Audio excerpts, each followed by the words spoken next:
Welcome, everyone, to FastCast.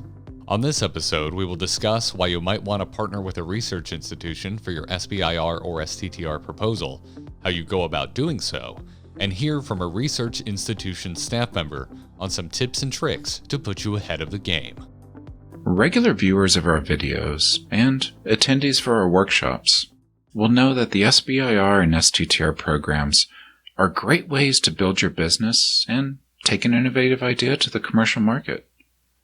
But one thing that continues to confuse people is, can I partner with someone for this effort? Short answer to this question is, of course. Why wouldn't you? But there is some variance here. You see, under the SBIR program, the company can do everything by itself. You can capture 100% of the funding and do 100% of the work. Or you can actually subcontract to someone for a maximum of 33% of the funding and 33% of the work. The STTR program, though, works a bit differently in that they deal with minimums, and you have to be partnered with a research institution or RI. You see, on an STTR, the business receives a minimum of 40% of the funding and does 40% of the work, whereas the RI does a minimum of 33% of the work and gets 33% of the funding. Now, you don't have to be a runner-up on College Bowl to know that math doesn't really work out. 40 plus 30 is only 7. Where does the other 30% go? Well, that can be split out more towards the business side, more towards the research institution, or even bring in somebody else, like other small businesses, potential contracting partners, whatever you need to succeed. However, you may be asking yourself, well, why would I bring in a research institution? What do they do for me? And, that's a really good question. But rather than hearing me wax poetic, why don't we bring in an expert?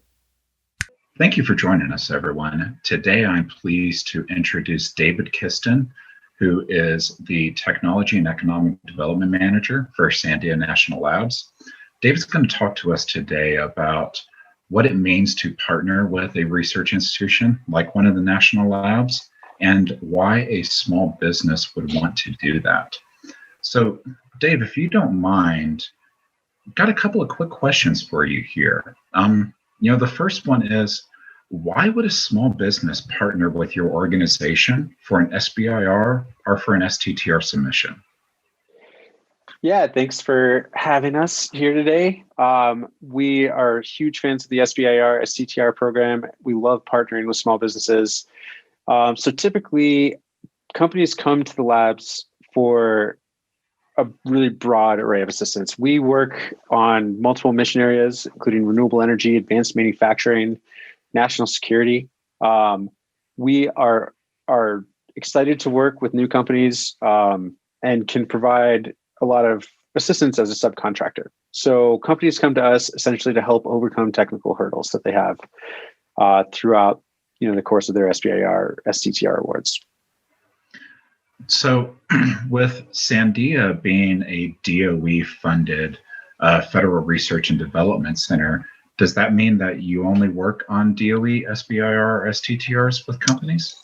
So no, we can work across all of the agencies. We can work on programs that are funded by any department.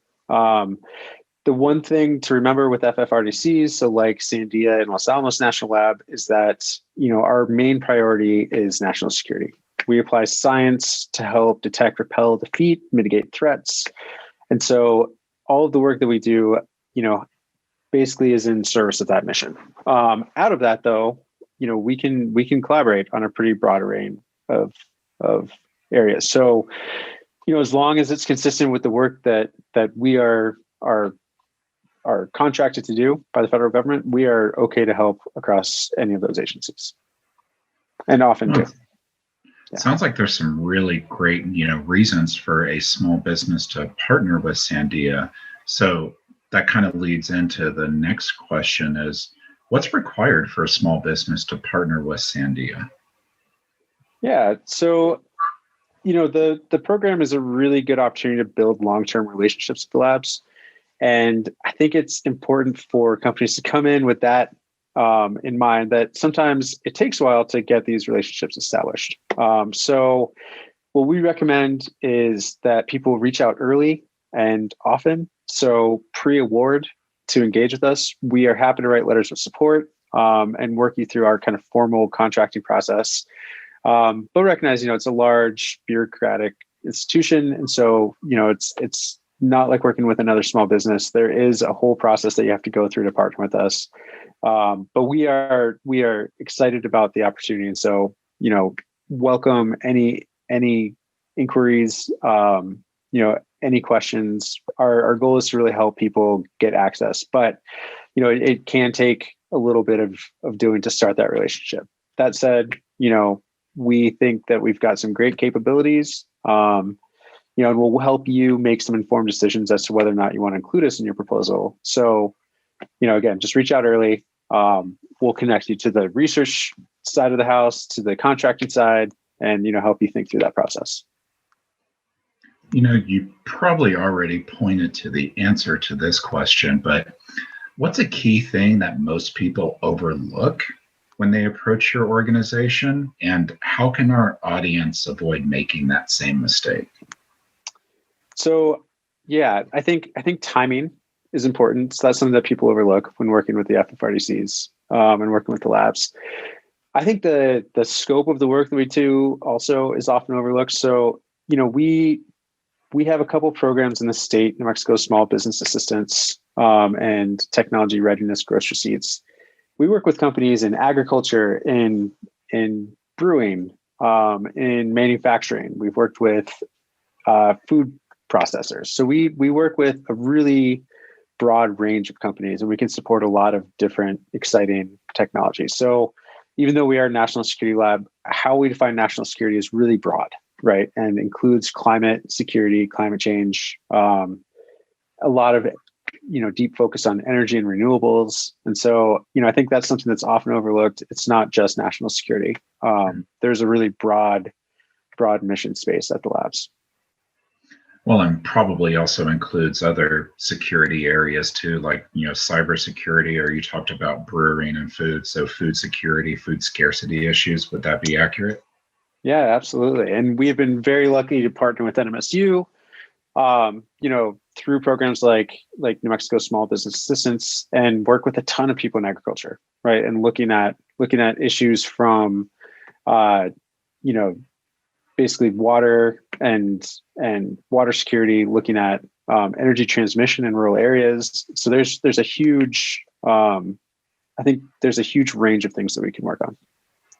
No, that's actually really great information for our audience, just to kind of know the fact that y'all can work in a bunch of different areas. Your scope can be as wide as possible, as long as it aligns with your mission of security, and that it doesn't really matter the agency. If there is some fit with what you're doing, if there's some technical need that you can help people solve, then you might be a perfect opportunity to partner with them.